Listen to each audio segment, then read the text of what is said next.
host is Tobias Lacey, and today I'm interviewing Malcolm Hawker about master data management strategies for the enterprise. So, Malcolm, can you start by introducing yourself? Yes, thank you. I'm Malcolm Hawker. I'm the head of data strategy for Prophecy.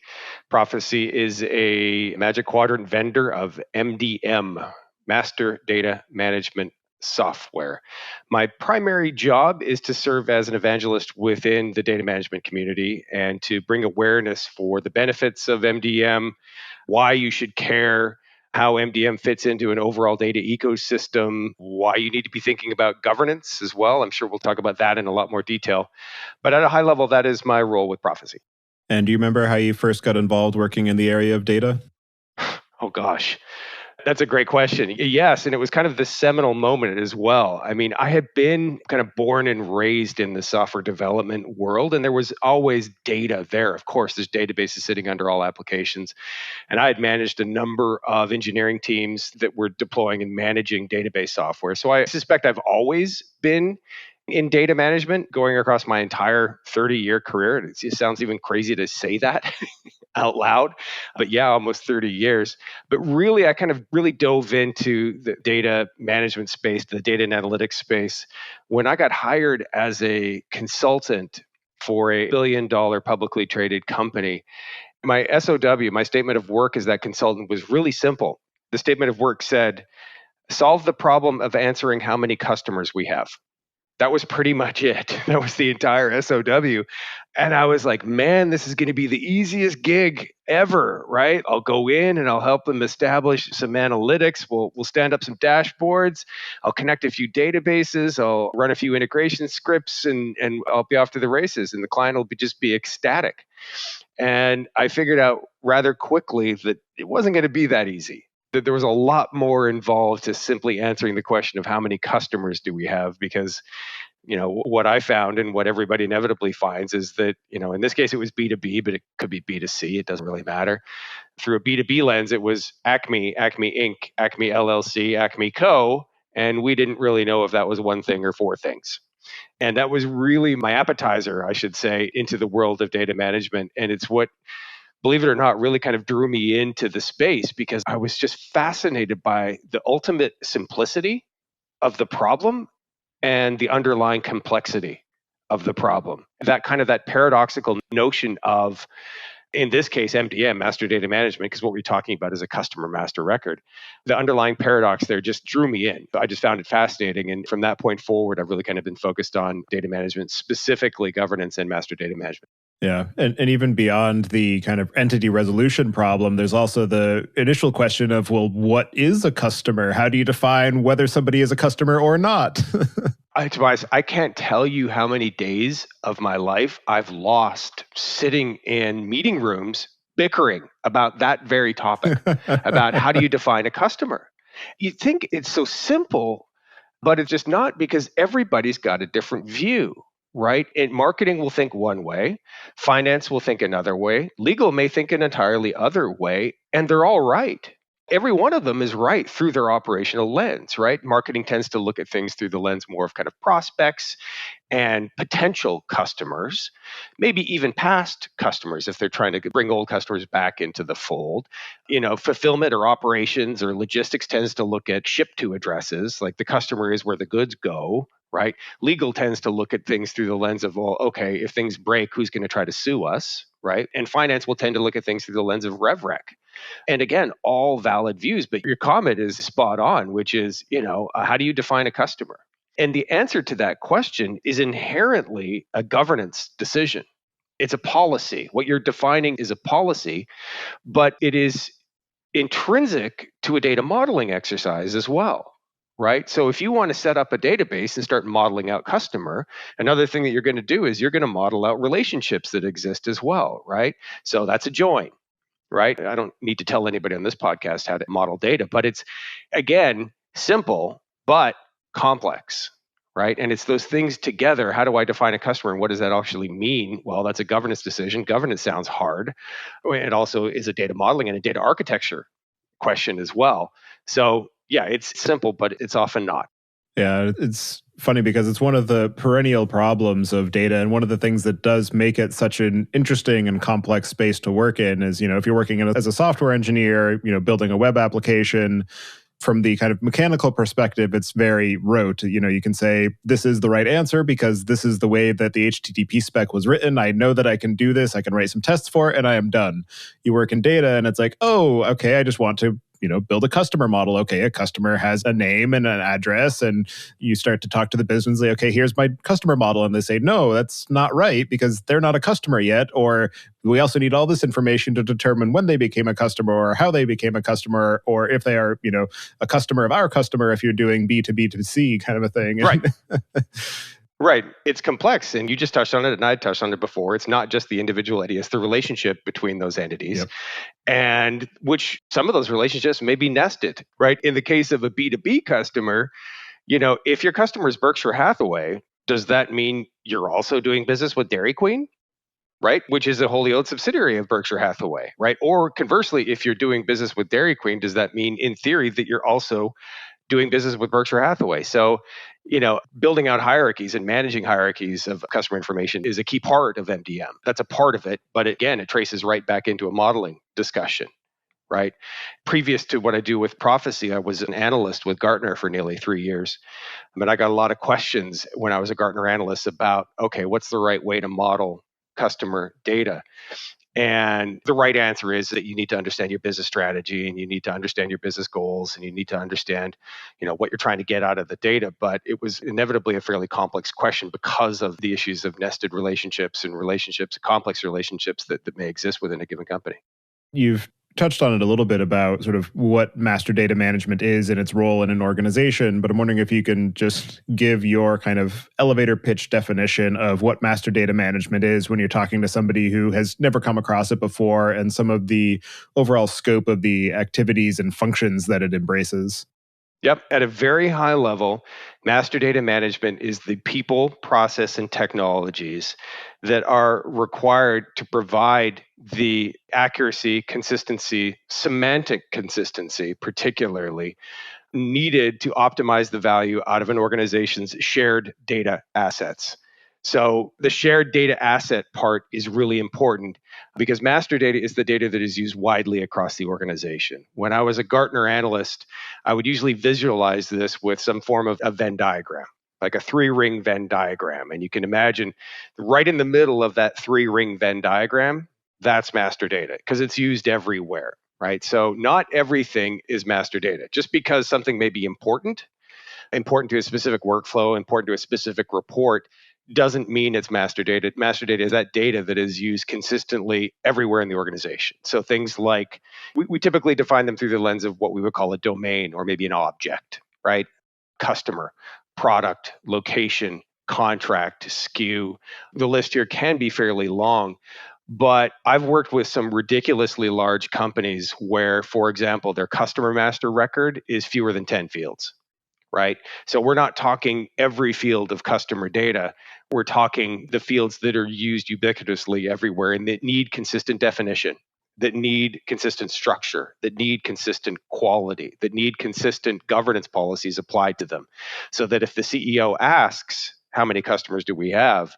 There can really only be one answer, at least at that level. Right? We can get into more complex forms of MDM, more context-driven forms of MDM, where there are potentially multiple answers, where to a marketer, there could be one answer, and the CEO, there could be another answer.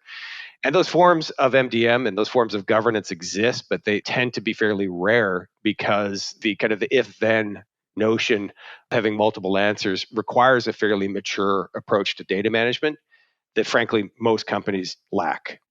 Right? For most companies, if they can just get to the point of there being one answer that everybody trusts and everybody agrees that, well, hey, fireworks, fantastic. Yeah, absolutely. And one of the interesting things about the overall concept of master data management in general is that, from my understanding and from the conversations that I've had, it tends to seem as though that idea comes primarily from enterprise organizations where you have these very complex reporting requirements and complex organizational structures. And as the overall ecosystem of data management and big data and all of the associated technologies and trends have come about, the conversation around MDM has faded a bit. And there are things like the metric store or the semantic layer that are in some ways kind of replacing those conversations. And I'm wondering what you see as the ways that the conversation around MDM has shifted along with the sort of shifts in technological and organizational capabilities.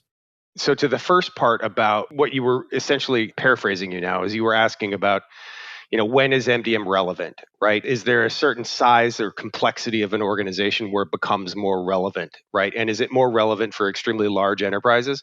Answer, yes, absolutely, right? The bigger and more complex you are and the more decentralized you are from an operating perspective. I gave the example earlier of Berkshire Hathaway. Maybe actually not a very good example because they are very, very decentralized. They're a holding company in essence, and each of the individual operations has complete autonomy to do whatever they want to do. But there are other organizations where that's not the case, right? Where organizations are struggling to have a single view of the customer or a single definition of the customer.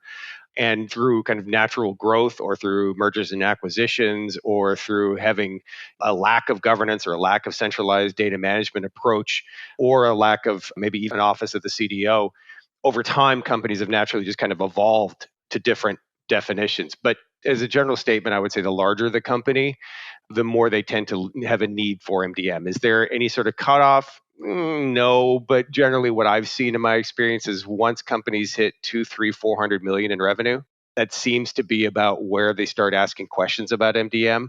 And almost always the first use case that pops up, almost always is differences in CRM data and ERP data, marketing versus finance. And that's almost always where splits tend to happen for the first time. And CEOs ask for a report, and then that report takes a week to run because somebody in IT has to manually try to reconcile Acme versus Acme Inc. Right, and what that leads to almost inevitably on the IT side is kind of like you'd use the word entity resolution before, completely correct, aka matching, right? And kind of rudimentary forms of MDM almost always take shape in this, IT organizations where somebody generally has some sort of a data loading script or a data transformation script or moving data from A to B, where B is a single bucket of data, where somebody's given the task of, okay, figure out if Acme Inc. and Acme LLC are the same thing or a different thing. Right? And which leads to things like, okay, well, if they share the first 3 letters of the string or the first 4 letters of the string, chances are pretty good it's the same thing. Oh, well, wait a minute. Look, I need to look across fields. It's not just the name field, it's also the address field. And oh, well, wait a minute. Hold on a second. There's natural differences here that appear from a kind of a build to and a ship to. And there's lots of different versions of Acme that are all valid. And then all of a sudden, MDM phone, the vendors of MDM software, their phone starts to ring. When IT organizations are like, oh, wait, this is way harder than I thought it was going to be. The stuff that we did with load scripts or, ETL scripts to try to resolve for this just don't work or aren't scalable. Or we did it 2 years ago and the guy who wrote the script left and now we can't unravel it and we don't know how the thing works. So maybe we should be looking at software. So there's no hard and fast rule of when, MDM becomes needed, but it's often born out of IT frustration around entity resolution. Now, the second part of your previous question, you'd asked kind of about evolving technologies and are technologies helping to solve for this? And yes and no is the answer, right? Like, can you use new technologies like kind of data virtualization technologies maybe or other new kind of technologies to solve for this?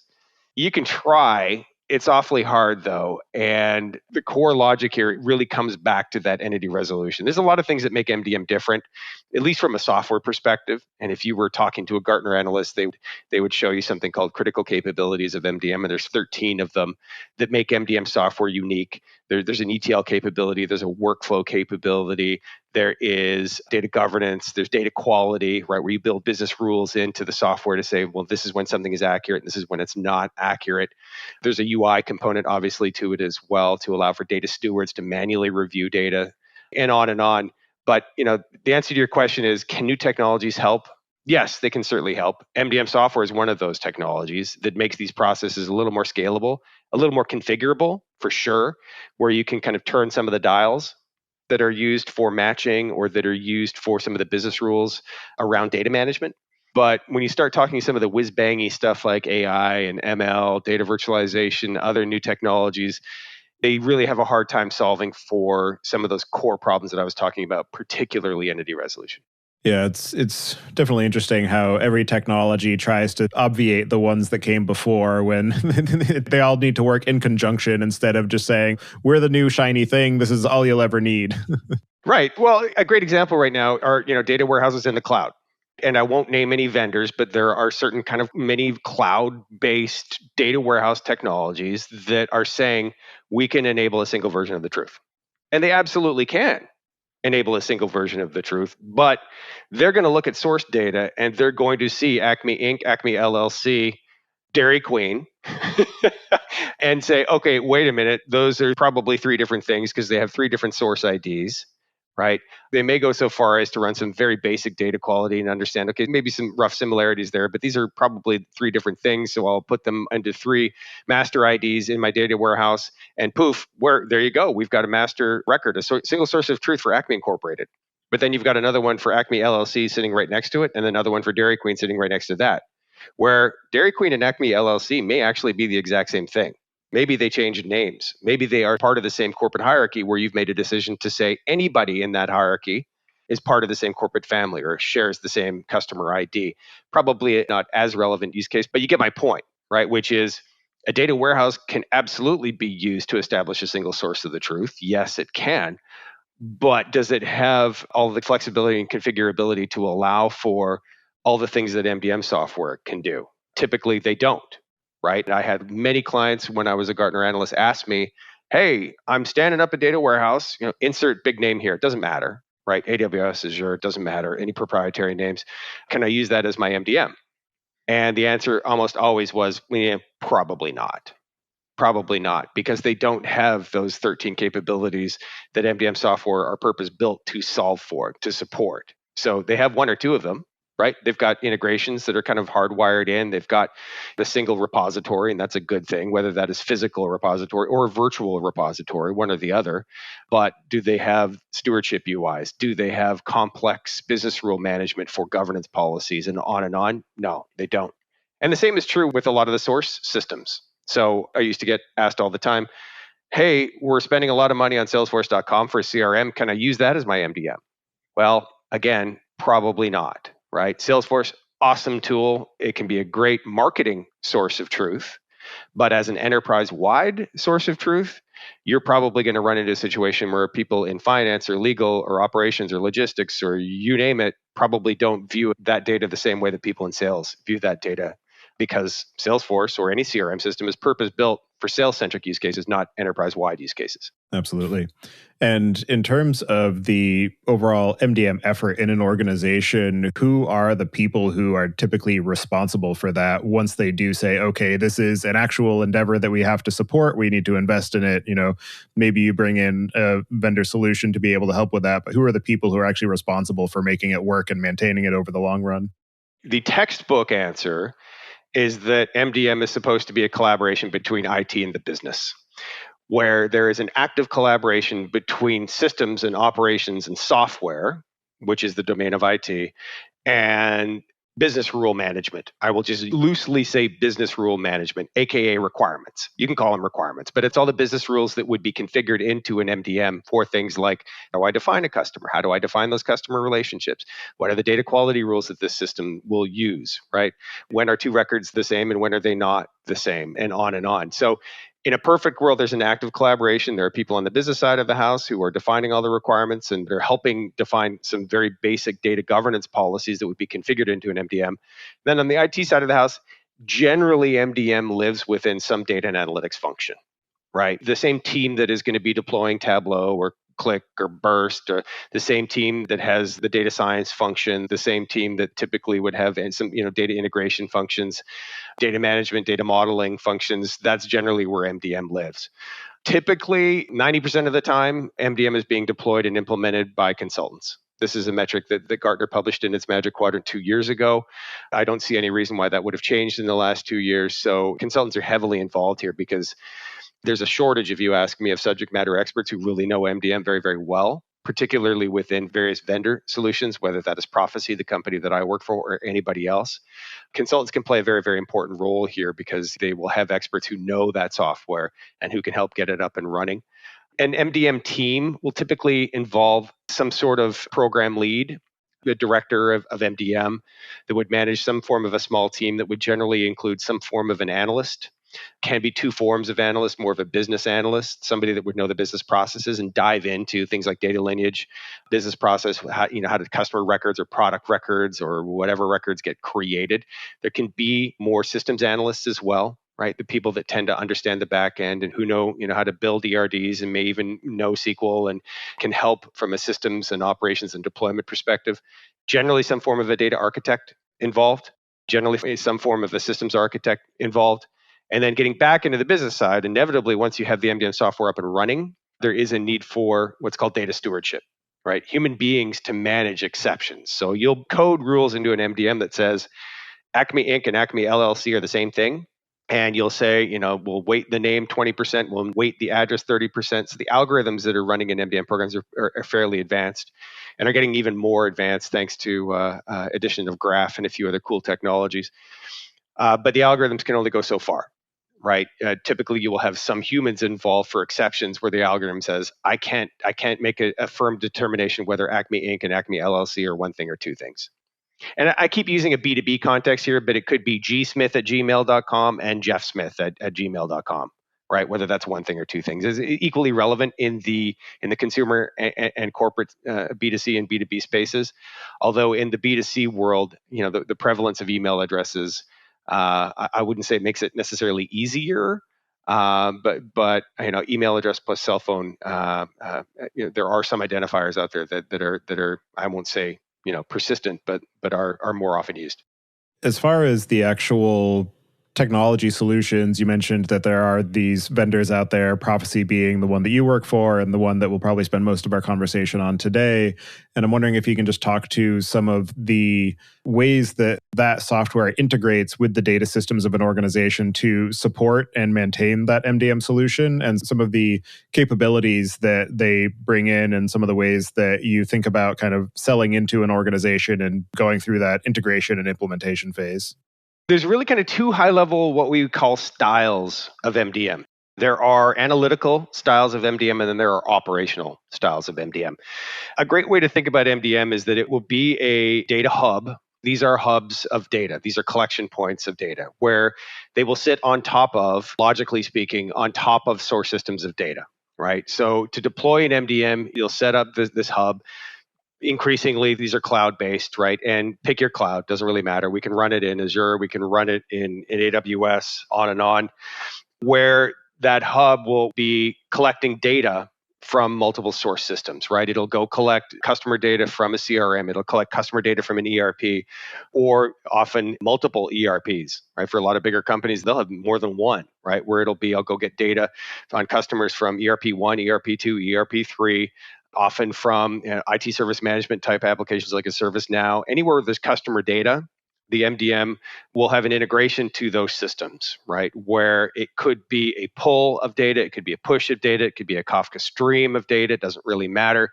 But where externally facing APIs on that MDM hub will be constantly polling for data on customers, new or edits to data, and where that customer data, it kind of be streamed down, a light version of that customer record will persist in the MDM, right?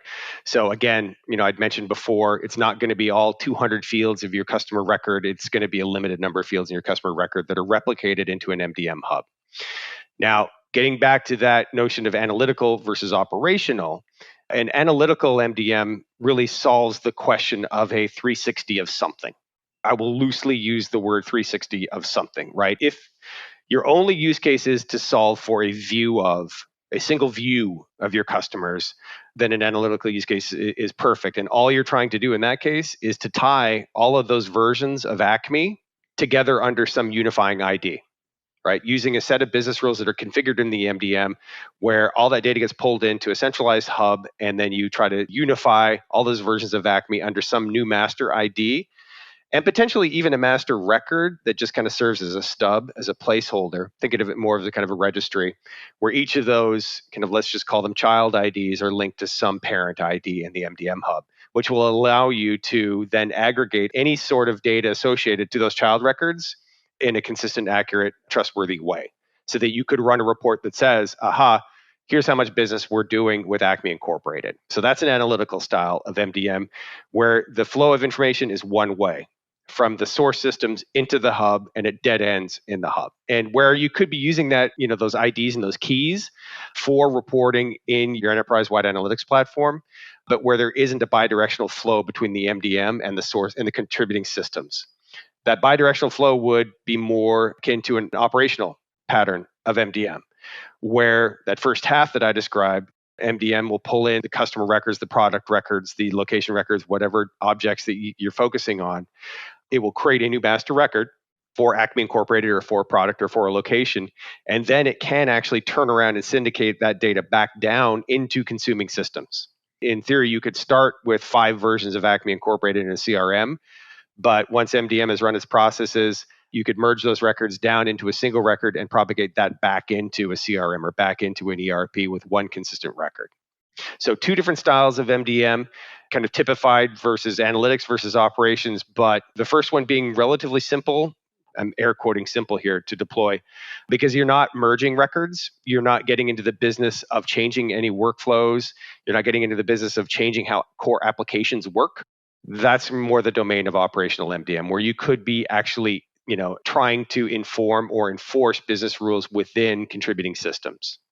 So you could even go so far as to use MDM with a real-time connection to, say, a CRM system where somebody's typing a new record into a CRM, Acme Inc., where real-time via an API connection to into an MDM hub, the source application could say, wait a minute, this already exists, right? Are you sure you want to create this record for Acme because we know it already exists? Yes or no, that type of thing. So 2 different deployment styles. Generally, these are data hubs where the data is sitting and is being persisted in an MDM hub where it can be used in multiple downstream applications, including BI platforms or even operational systems themselves. As far as the strategy of going into an organization and saying, okay, we've got the technology, we have a way to be able to reconcile these different source records, we can figure out what the sort of combination is supposed to be, but now we need to actually figure out how we want to combine those. What are those canonical business objects and how do we define them? What are the necessary attributes? And just figuring out the actual strategic elements of implementing MDM, figuring out those governance policies, and then translating that into the actual tactical elements and turning that into an ongoing process that gets maintained. And then once we explore that, maybe feeding into the conversation about, okay, I've got my master data management. I've figured out how to map it across my entire organization. And then, oh, shoot, now I just went and bought another company. I've got to figure it out all over again. Right. The process you first described, what are the business rules that you use to merge records, right? If you've got 4 versions of Acme Incorporated, what rules do you use to merge them together? That's what, MDM and governance nerds like me called survivorship. What are the rules to do that? That's the hard part of MDM. That's really the hard part of MDM because what you're trying to decide is who wins, right? Does marketing win or does finance win, or is there some sort of compromise that happens between those 2 groups or the 5 groups or the 10 groups or the 10 divisions? It doesn't matter. Everybody wants their version to win. So that's the real hard part of MDM. The technology of MDM, so, putting on my analyst hat here again, MDM is both a discipline, it's a way to manage data, but it's a technology. So it's both, it's a noun and a verb. And when it gets into operational styles of MDM, when you start talking about merging records, when you start talking about having a single version of the truth that is used operationally within, that's when things get really, really hard. And if you don't have some form of governance, if you don't have strong executive support, where you have an executive stakeholder who's acting as an arbiter, right, making sure everybody gets along and that the rules are being followed, that's kind of where MDM programs can go sideways, right? If you talk to a lot of, elder statesmen like me who've been in data management a while, chances are pretty good they will have some experience in a failed MDM program. I hear it all the time that where that failed MDM deployment has a lot of scar tissue associated to it, right? The story kind of goes like this, which is, oh, well, needed a single version of the truth.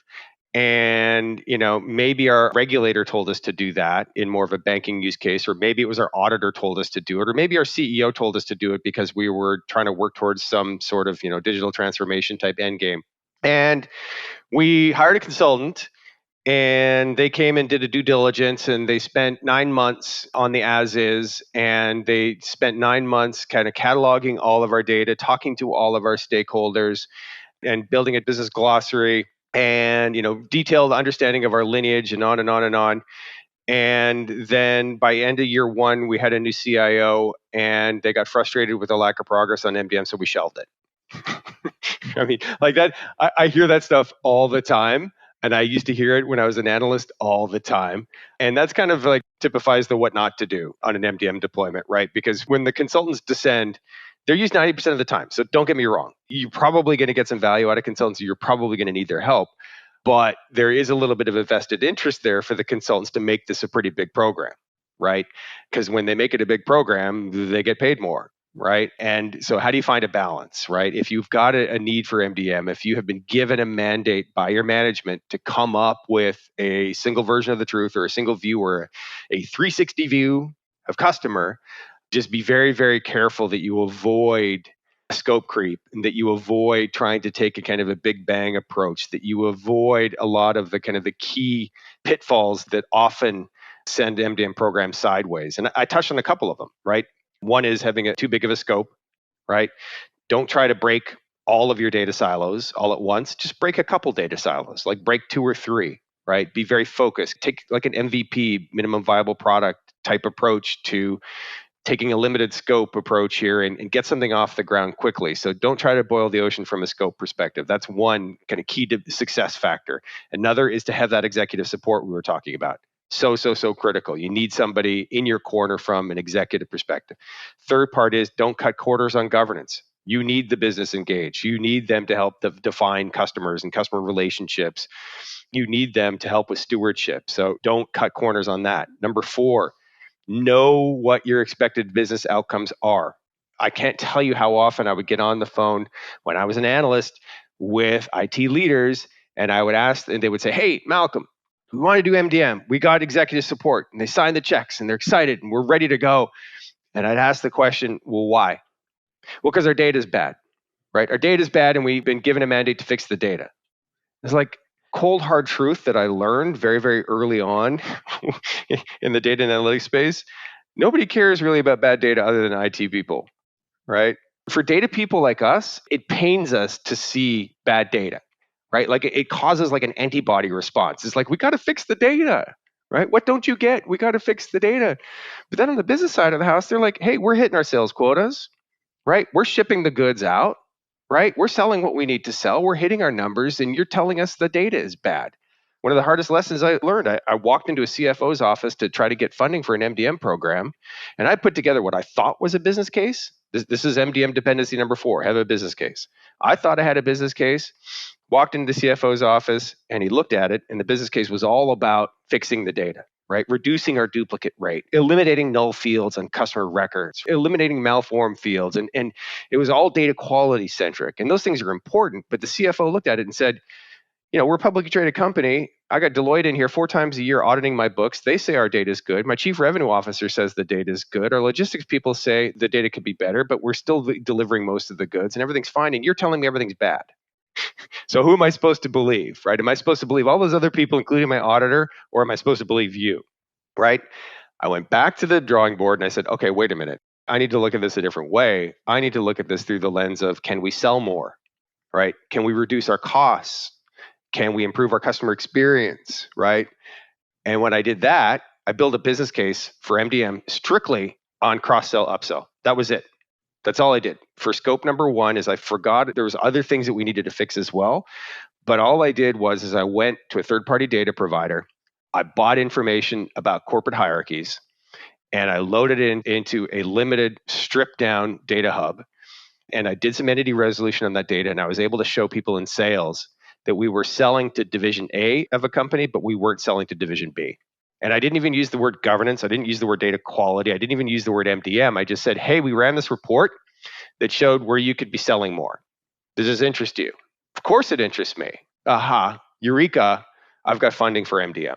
Absolutely. Yeah. It's one of the hard lessons that we have to repeatedly learn as technologists is that technology for the sake of technology is pointless and only technologists care about it. Nobody cares about your data until it causes a problem for them.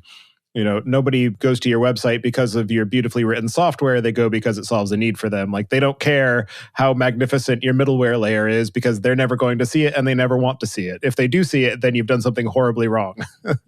Right. Yeah, exactly. I mean, I'm pretty active on LinkedIn and I'm pretty active in the industry, and I keep scratching in my head because I keep seeing these posts from pundits like me who keep talking about, hey, focus on business value. You need to focus on business value. And it's like, well, yeah, right? Like, everybody thinks they are through their metrics, right? And if you're in the analytics group and how you are incented is either the deployment of software, or maybe it's the speed at which your dashboards run. Maybe you're on the operations side and you're making sure that nothing stops running, right?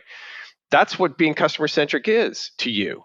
That's what being business focused is to you, because that is your business, right? Keeping the databases running is your business. Keeping the ETL scripts running is your business. And that's how you're incented, right? At the end of the year, your boss will sit down with you and say, okay, did the ETL scripts run? Yes. Did the servers keep running? Yes. Right? Did you hit your 24-hour SLA on that build? Yes. You're customer centric. I get it. It seems, again, getting back to that theme, it seems so simple to say, focus on outcomes, focus on business outcomes and business value.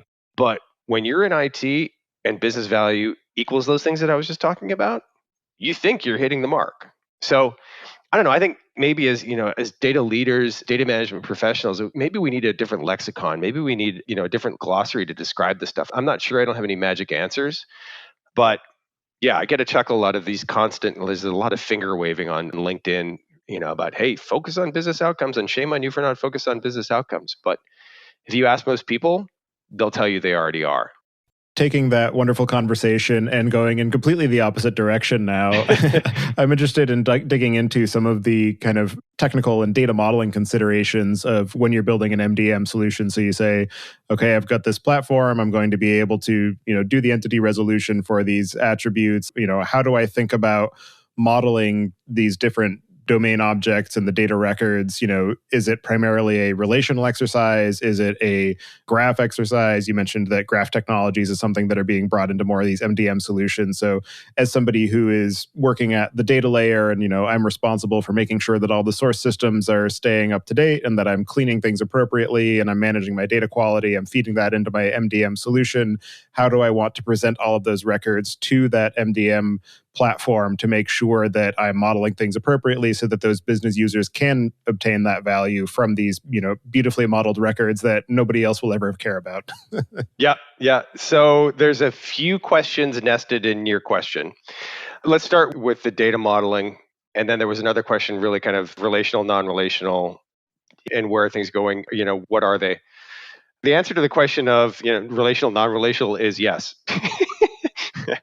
Increasingly, they are both, but kind of legacy old school MDM is a highly relational exercise because the legacy algorithms that run need structure, right? So there are a well-known set of algorithms for entity resolution. Without going into too much boring detail, the Jarrow-Winkler and the Levenstein distance algorithm, the SoundX is another one. These algorithms, particularly the distance-driven ones, like measure the difference between characters. And I'm at the boundary of my intellectual capabilities, but to make a long story short, traditionally they run on kind of doing kind of value pair analysis, right? Every pair of records is evaluated against itself, which means that process, entity resolution, requires a little bit of structure and is very compute intense, right? However, you can be very specific about the outputs, right? You can configure the outputs. You can weight the algorithms. You can say use address 10% or use name 10% or ignore this field or apply these other rules. So that's kind of old school MDM classic, right? And for the most part, that is still how MDM platform, most of them are running these days. And there is still a pervasive belief in the business, at least within the user community, I should say, particularly for more legal-driven use cases, that configurability is absolutely critical, right? That you need control, you need auditability, you need even rollback, like the ability to unmerge or unmatch or match as of a certain date, right? Where the results of the match are persistent and consistent and predictable, particularly again for certain use cases.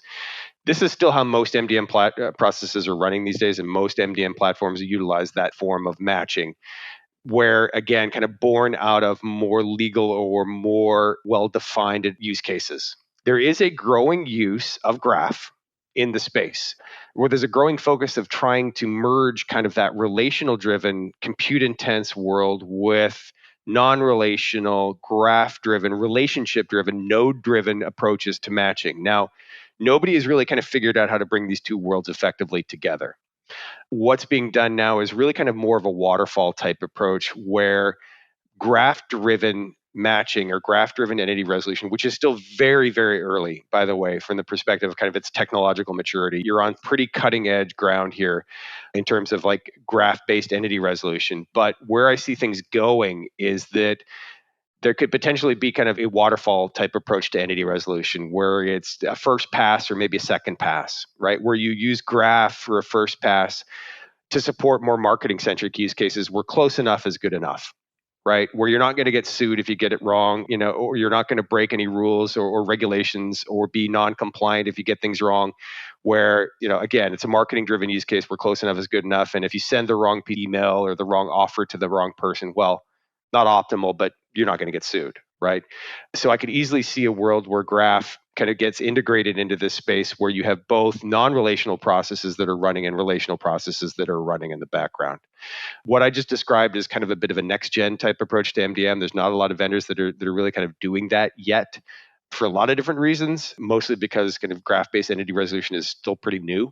But that's kind of where the industry is headed. Now, from a analytics perspective, there's a lot of graph that's being used in the MDM space, right? Because it can do analytics and it can help with relationship mapping and hierarchy management in ways that provide a lot of flexibility and they're very user friendly, right? Where you can kind of using graph, you can kind of hit the hierarchy-o-matic button, right? It's like, go build my hierarchy for me. Now, if you trust the data 100%, poof, you're done. Right? You could run those processes, and if you trusted your data, your source data, you're good. But I don't know anybody that does, right? So even in a world of AI assisted, graph assisted, what the industry pundits would call more augmented forms of data management, even in that world, there is a role for kind of human driven oversight here. But historically, you're talking generally about relational databases that are running match processes in support of more legal or compliance or regulatory driven use cases where the cost of being wrong is generally pretty high, but where there are new use cases and new applications that are being built to support other use cases that tend to be a little more marketing driven. And interestingly, what I just described is the difference between MDM and a new technology that is out there, been around about 5 years, called a CDP, a customer data platform. So customer data platforms are the kind of the new shiny object in the space. They're the new whiz-bangy thing where if you do a search for, single version of the truth or gold master record, what you'll get back is a lot of customer data platforms that are very, very marketing centric, where again, non-relational in nature, where that customer data is not typically persisted over time, where that hub does not persist over time, where even across campaigns or across loads of data, you could get different answers to the same question, which again, may be good enough for a marketing use case, but typically enterprise-wide use cases need more persistence and consistency in the answers. In your experience of working in this space of master data management and helping organizations adopt the technologies and understand its utility and the ramifications and the ongoing maintenance that's required, what are some of the most interesting or innovative or unexpected ways that you've seen MDM used or solutions that you've seen to address that need? A lot of MDM use cases tend to lean towards kind of same old, right? Like the customer master record or a product master record. There's some new things afoot in the area of what I would loosely call data sharing. Now, I happen to think that there's a lot on the horizon here, and there's some interesting stuff on the horizon, but where companies are getting together to share data. So think about everything I've described of what MDM is a single hub of your customer data, your product data, your location data, your asset data, your employee data, doesn't matter. But think of that and start looking across multiple companies, right? Company A, company B, company C, company D, right? you could, in theory, use MDM to sit on top of all of those other MDMs. You could build an MDM of MDM where, in theory, 2 + 2 could equal 5, where you could start to drive some network effects by looking across multiple sources of data to create a single version of the truth where those companies are comfortable in sharing that data, right? I would argue if you can Google search the name and address and headquarters of Verizon, right? That's not competitive data for you as a company, right? If it's publicly available out there, I would argue that's highly commoditized and probably not a competitive differentiator to know where the headquarters of Verizon is or of any other company. So that's the type of data that I could see start to be used in more of a shared mode, right? So there's going to be interesting economies of scale there because right now, and it could be a Verizon record, could be an AT&T record, it could be an Acme Incorporated record, it doesn't matter. But across companies across the globe right now, they're all managing their company, their customer data, their product data, their location data, and it's all being managed largely the same way, and it is horribly duplicated. Meaning company A, company B, company C, and if they're all relatively large companies, they're probably all doing business with Berkshire Hathaway. They're probably all doing business with Verizon or AT&T. They're probably all doing business with any of the Fortune 1000 or 2000 companies, right? And they're all applying stewardship to that data. They're all applying business rules to that data. They're all applying storage and compute to that data. And could we start to manage some of that data as more of a shared asset? So one of the more interesting approaches I've seen here, there is, a company over in Europe that has kind of created a consortium for common data management. Consortiums of data have existed for a long time. A great example is like UPC codes, like barcodes on products, right? At the core of that is a consortium of companies that have got together that have agreed on a common set of data governance policies, right? Business rules. How do these UPC codes work? How do the barcodes work? What do they mean? Right? That required a bunch of companies to get together, generally in the form of some sort of industry group. Like, they will create some sort of like an industry group that manages the standards. The same is true with any data standards organization, where I could see more and more and more of that evolving over time because there's really cool economies of scale that could exist there where instead of a large company paying for 4 or 5 or 6 or maybe even 10 data stewards. I was just at a conference 2 days ago in San Diego where I heard of a company that had 150 data stewards, right? 150 people, all they're doing is managing data quality. That's it, right? To make sure that customer records were accurate. It's 150 people involved in customer record management. If you started to manage some of this data as a shared asset, well, if you drove that 150 people down to like 2 or 3, right, where the maintenance of the data becomes more of kind of a shared pooled thing, that could be relevant. That could be interesting. Some other interesting MDM use cases. I mean, there's certainly a lot of advances in AI and ML in the space. Some vendors are focusing on increasing uses of AI and ML, particularly when it comes to data governance rules and data management, where you could build algorithms to kind of train entity resolution processes over time, where the decisions of data stewards could be used to help train match decisions, that kind of thing. We talked about graph, talked about data sharing. There's a few interesting things afoot, maybe even this notion of a data fabric. I was at a conference a couple of days ago in San Diego, and there was a lot of buzz about data fabric. Most of the buzz was data fabric versus data mesh. It appears there's evolving tribes there where there's a data fabric tribe and a data mesh tribe, and they're rather animated in their belief that one may be better than the other. I don't get into all of that, but from the notion of a data fabric, which is, if you ask me, a data fabric is a world where data starts to inform its own classification, its own use, its own management, right? Where a data catalog could, with a semantic layer on top of it, with an MDM layer on top of it, with a few other layers, a data quality layer on top of it, where the metadata out of that catalog could to start fueling and augmenting matters as a word, because it's not going to replace, it'll just make decisions better. It'll augment legacy decisions around integration patterns, data quality rules, right? MDM business rules, matching rules, right? Where metadata could be used to say, aha, plus transactional data, you could say, well, this transaction failed or it didn't fail. Why? Well, it's because it had these record attributes. That was the successful transaction, and this one was a failed transaction. What does the failed transaction look like? Well, all of a sudden, over time, you could evolve to start to see, okay, well, that's what the data quality rules should be. And by the way, that actually could be considered master data because it seems to be used in a lot of other places where you didn't know it was used before. put all those things together where you have kind of a self-informed, I don't want to say self-governing, but at least a more automated form of governance, a more automated form of MDM. That's the data fabric. By the way, if you talk to the people, at least at Gartner, who are behind the creation and pushing kind of the data fabric narrative, many of whom I know very, very closely, these are friends of mine, they'll tell you that there's only like about 5, 6, or 7 companies on the entire planet that truly have a real data fabric.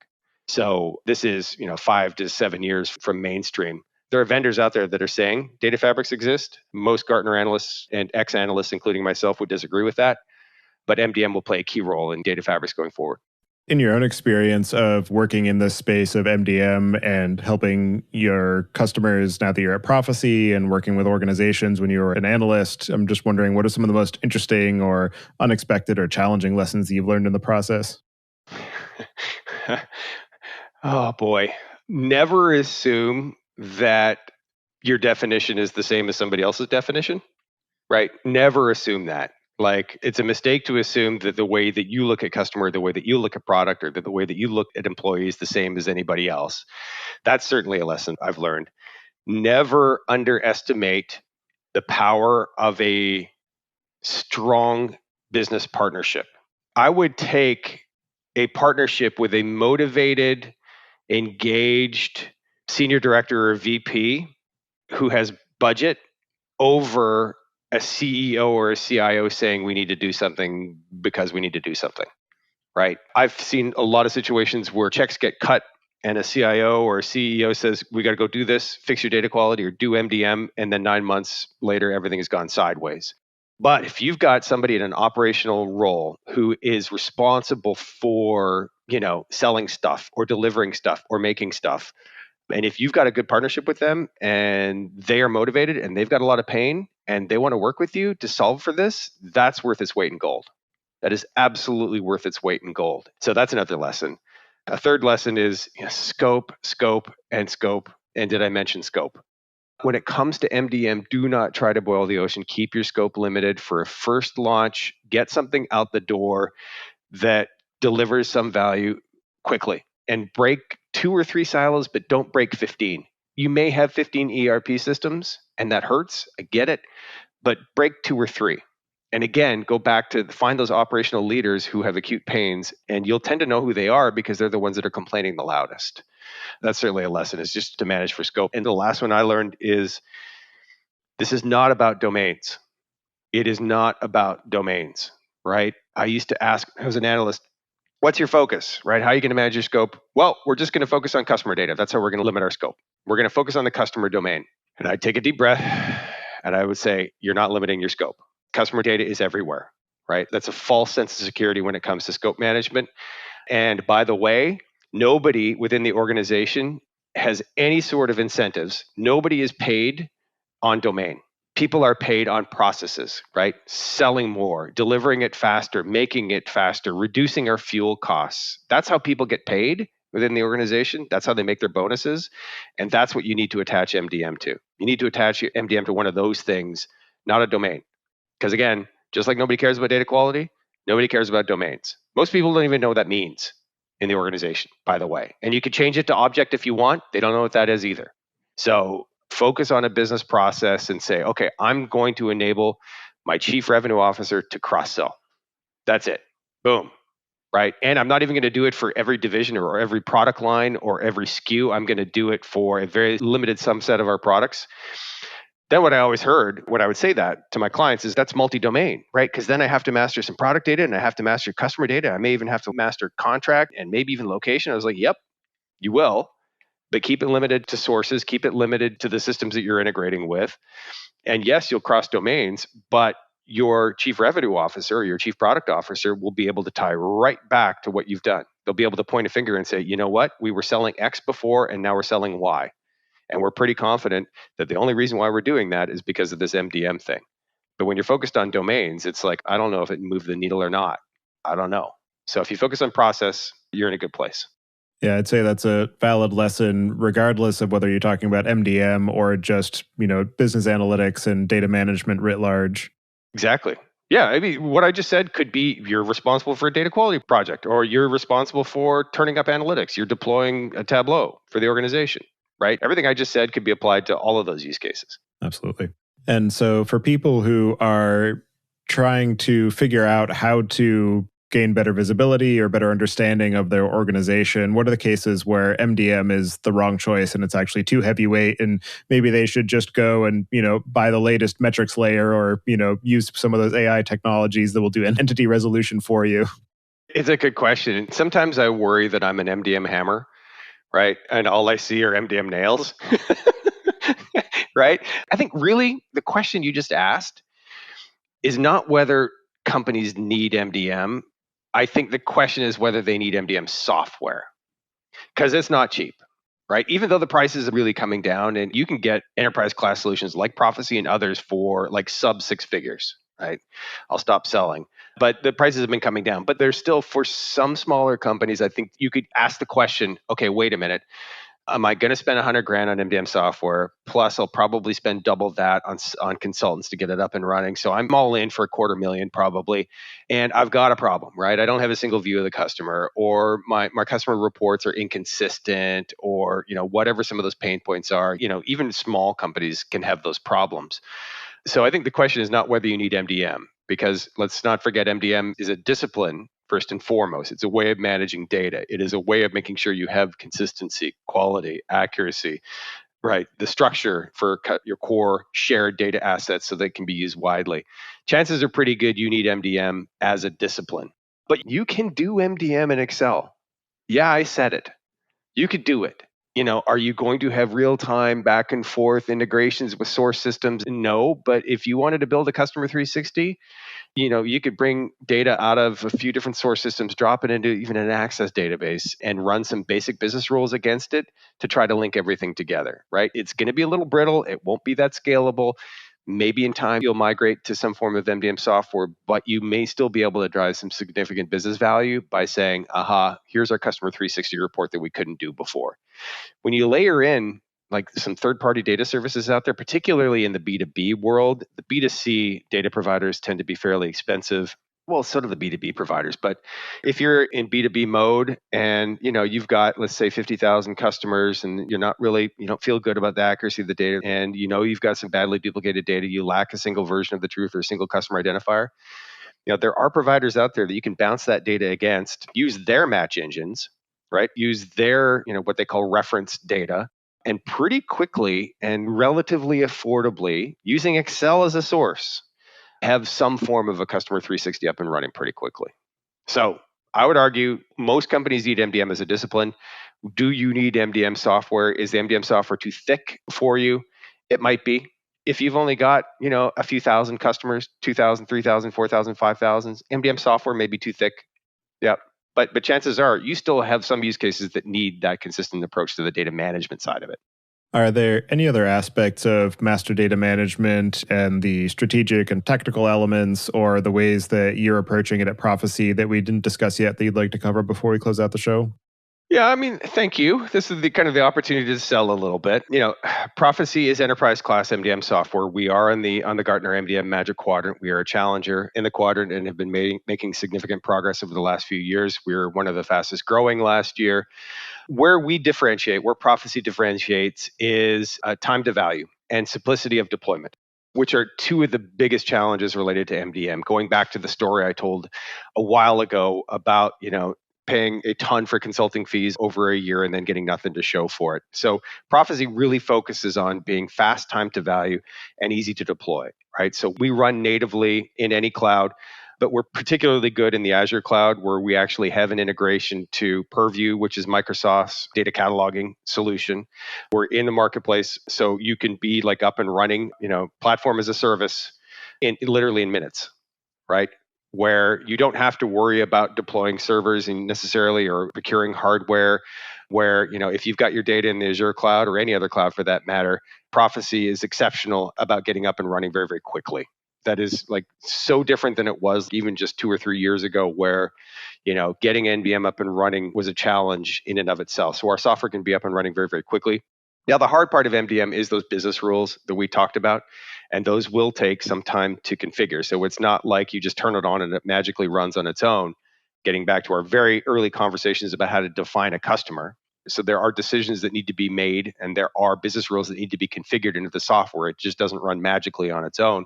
But if you're looking to be up and running in 3 months, right, if you have it more of those analytical use cases that I was talking about earlier, if you want a fast time to value, and if you want a lower total cost of ownership, Prophecy is extremely price competitive, consistently one of the more price competitive solutions out there. The key variable here is the amount of data that you're pumping through the data hub. If you've got, 40 million customer records, you're obviously going to be paying more for a solution than you would be if you had 20,000 customer records. But through our native integration to Azure, what you're paying for is just the software. It's really kind of you bring your own cloud type approach where the hosting fees and the compute fees will be yours to deal with through Microsoft, where all you're buying from us is the software. So lower total cost of ownership, speed to value, ease of use are areas where Prophecy really, really excels, right? So if you want to be up and running in a few weeks and not a few months, Prophecy is a fantastic solution. All right. Well, for anybody who wants to get in touch with you and follow along with the work that you're doing, I'll have you add your preferred contact information to the show notes. And as the final question, I'd like to get your perspective on what you see as being the biggest gap in the tooling or technology that's available for data management today. It's such a great question. And I think that the gap traces back to this notion of business outcomes. If we are making MDM software, or if we're making data quality software, if we are making data integration software, or if we're even making data warehouse software, right? I think we as vendors can do a better job to find ways to trace the impact of our software on the business, right? Meaning, if in your data warehouse, you have transactional data that shows details of your transactions, you've got metadata on every successful transaction.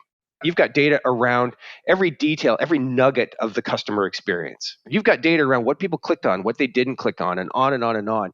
I think we kind of fall into this trap where we say, okay, those are the end user facing apps, right? Those are the ones like your CRM system, your digital marketing platforms, all the apps that are running in marketing.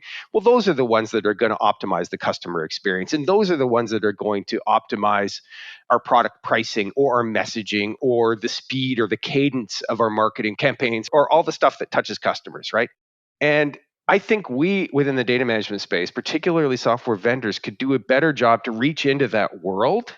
And the data's there, we've got it, right? It's sitting in data warehouses, it's sitting in data lakes, it's sitting in MDM hubs or data quality hubs, and find ways to link that data back to what's being done from a data management perspective, right? To link that data back to a decision that was made from an integration perspective or data quality perspective or an MDM perspective. And to say, okay, wait a minute, we can trace a hard line back from that decision that was made about that data quality policy that was changed to an increase of sales, right? If we could do that, that's the holy grail, right? This is what we've always wanted in the data management space, to be able to say we have a hard impact on business outcomes.